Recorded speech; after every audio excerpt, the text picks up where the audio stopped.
برای استاد سفر عبدالله یحترسک زندگان همه خیلی انسان کم هستن دوستان زیاد شما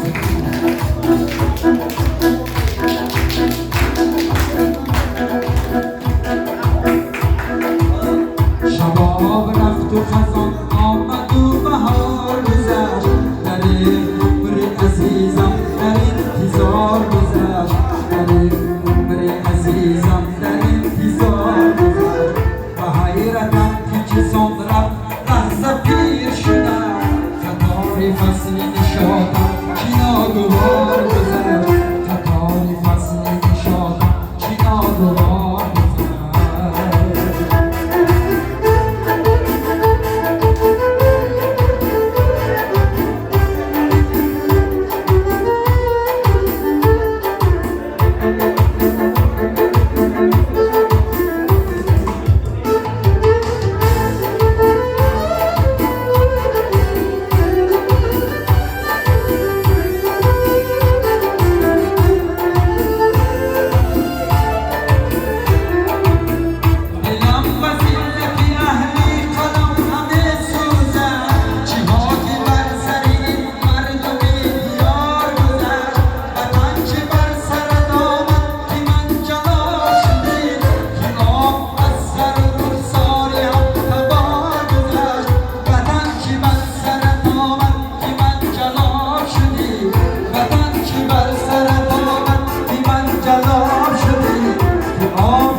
عزیزم در انتظار گذشت در